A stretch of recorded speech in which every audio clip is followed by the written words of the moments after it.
Hello అండి అందరికీ welcome to Anu happy world. ఈరోజు నేను ఇటీవల సందర్శించిన కర్ణాటక రాష్ట్రంలోని ప్రసిద్ధ పుణ్యక్షేత్రం ధర్మస్థలం మరియు అక్కడి శ్రీ బాహుబలి విగ్రహం గురించి తెలియజేస్తాను. మేము కుక్కే సుబ్రహ్మణ్య స్వామి దర్శనం తర్వాత ధర్మస్థలంకి అయితే బయలుదేరిపోయాము. ఈ దారిలో మనకు ఎక్కువ శాతం కొబ్బరి చెట్లు, వక్క చెట్లు కనిపిస్తాయి.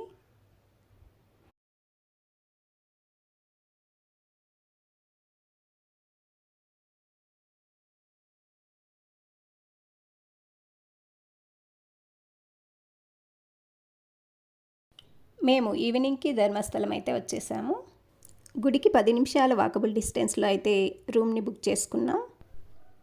ధర్మస్థల కర్ణాటక రాష్ట్రంలోని దక్షిణ కన్నడ జిల్లాలో నేత్రావతి నది ఒడ్డున ఉన్న ప్రముఖ ఆధ్యాత్మిక క్షేత్రం. ఇది భారతదేశంలో మత సామరస్యానికి ప్రతీకగా నిలుస్తుంది. ఇక్కడ ప్రధాన దైవం శ్రీ మంజునాథ స్వామి అంటే పరమశివుడు. విశేషం ఏమిటంటే ఆలయ నిర్వహణ జైన సాంప్రదాయానికి చెందిన హెగ్గడే కుటుంబం చేత నిర్వహించబడుతోంది. ఈ కారణంగా ధర్మస్థలాన్ని మత సామరస్యానికి ఒక గొప్ప ఉదాహరణగా భావిస్తారు. ధర్మస్థలం అంటే ధర్మం నిలిచే స్థలం లేదా ధర్మానికి నిలయం అని అర్థం. కర్ణాటక రాష్ట్రంలోని దక్షిణ కన్నడ జిల్లాలో నేత్రావతి నది తీరంలో ఈ పుణ్యక్షేత్రం ఉంది.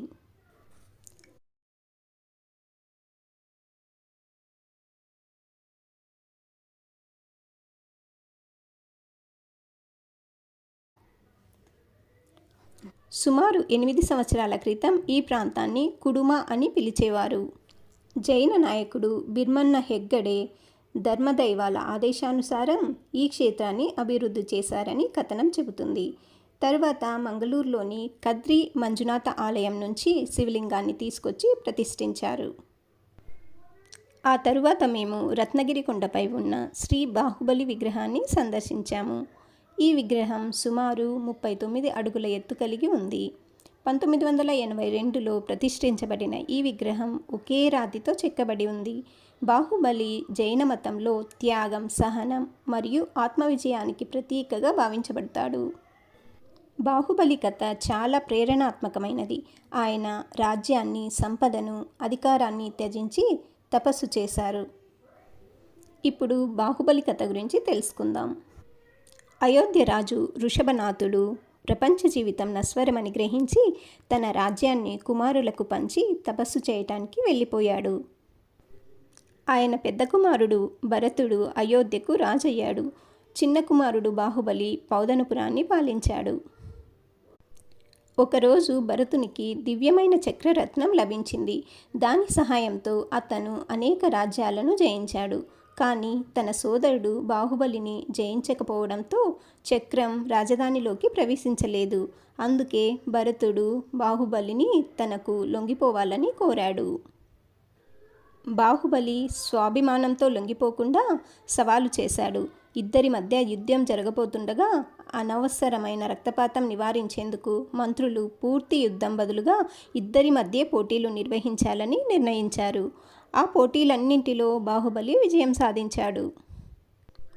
అయితే విజయం సాధించిన తరువాత బాహుబలి ఆలోచించాడు. అధికారం, రాజ్యం కోసం సొంత అన్నతో పోరాడటం వ్యర్థం. అతను రాజ్యాన్ని తిరిగి భరతునికే అప్పగించి అన్నింటినీ త్యజించి తపస్సు మార్గాన్ని ఎంచుకున్నాడు. బాహుబలి సంవత్సరాల పాటు కదలకుండా ధ్యానం చేశాడు. అతని శరీరంపై తీగలు పెరిగాయి. అయినప్పటికీ అతనికి సర్వజ్ఞత్వం రాలేదు.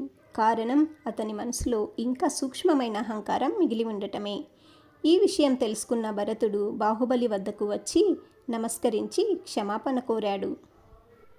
అప్పుడే బాహుబలి మనసులోని అహంకారం పూర్తిగా తొలగిపోయింది. వెంటనే అతనికి సర్వజ్ఞత్వం లభించింది మరియు తర్వాత మోక్షాన్ని పొందాడు. ఈ కథ యొక్క నీతి: అహంకారం మనిషికి అతిపెద్ద శత్రువు. నిజమైన విజయం ఇతరులను జయించడంలో కాదు, మనల్ని మనం జయించుకోవడంలో ఉంది. సంపద, అధికారం కంటే ఆధ్యాత్మిక జ్ఞానం గొప్పది.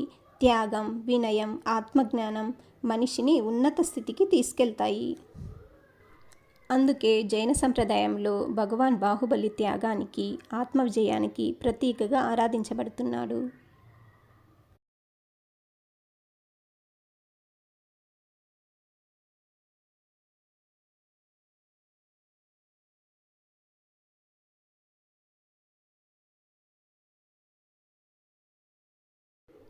కొండపైకి వెళ్ళటానికి 2 మార్గాలైతే ఉన్నాయి.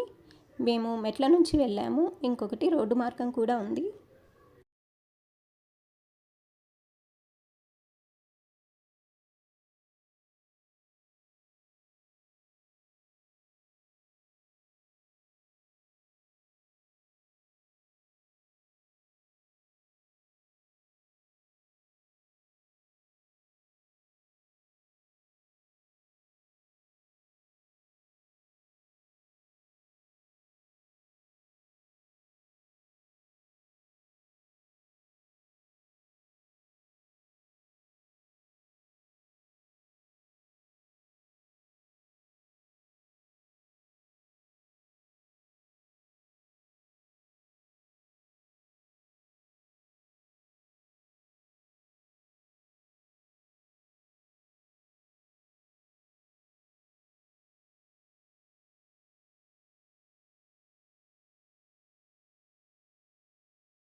రత్నగిరి కొండపై నుంచి ధర్మస్థల పరిసర ప్రాంతాల అందమైన దృశ్యాలు కనిపిస్తాయి.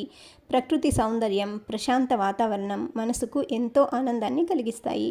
అక్కడ కొద్ది సమయం గడపటం ఒక అద్భుతమైన అనుభూతి.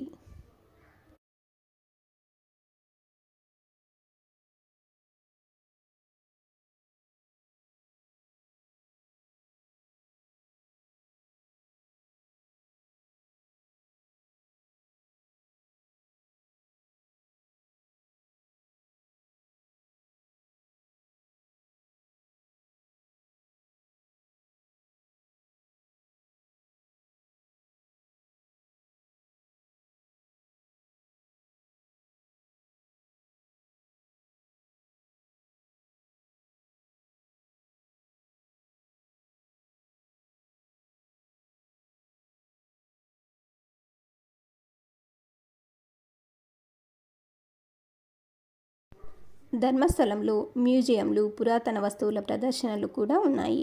భారతీయ సంస్కృతి, చరిత్ర గురించి తెలుసుకోవటానికి ఇవి ఉపయోగపడతాయి. అలాగే ధర్మస్థల విద్య, ఆరోగ్యం మరియు సామాజిక సేవా కార్యక్రమాలకు కూడా ప్రసిద్ధి చెందింది. ధర్మస్థలంలో జరిగే అన్నదానం ప్రపంచ ప్రసిద్ధి పొందింది. ప్రతిరోజు వేలాది మంది భక్తులకు ఉచిత భోజనం అందిస్తారు. కులమత భాషా భేదాలు లేకుండా అందరికీ భోజనం వడ్డిస్తారు. ఇది ఈ క్షేత్రం యొక్క అత్యంత గొప్ప సేవా కార్యక్రమాలలో ఒకటి. ధర్మస్థలంలో చూడాల్సిన ప్రదేశాలు: శ్రీ మంజునాథ స్వామి ఆలయం, బాహుబలి విగ్రహం, అన్నప్ప స్వామి బెట్టె, చంద్రనాథ బసది, మంజూషా మ్యూజియం, కార్ మ్యూజియం. ఇక్కడ జరిగే ముఖ్య ఉత్సవాలు: మహాశివరాత్రి, లక్ష దీపోత్సవం, కార్తీక మాస ఉత్సవాలు, రథోత్సవాలు. ఈ సందర్భంగా లక్షలాది మంది భక్తులు దర్శనానికి వస్తారు. ధర్మస్థలం కేవలం ఆలయం మాత్రమే కాదు, విద్యా సంస్థలు, ఆసుపత్రులు, గ్రామాభివృద్ధి కార్యక్రమాలు, సామూహిక వివాహాలు వంటి అనేక సేవా కార్యక్రమాలను నిర్వహిస్తుంది. ధర్మస్థల శ్రీ మంజునాథ స్వామి క్షేత్రం భక్తి, సేవ, ధర్మం, మానవత్వం కలిగిన పవిత్ర స్థలం.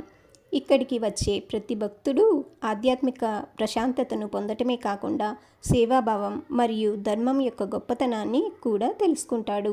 అందుకే ధర్మస్థలాన్ని ధర్మానికి నిలయం అని పిలుస్తారు. వీడియో చివరి వరకు చూసినందుకు థ్యాంక్ యూ సో మచ్. మీకు ఈ వీడియో నచ్చినట్లయితే please like, share and subscribe.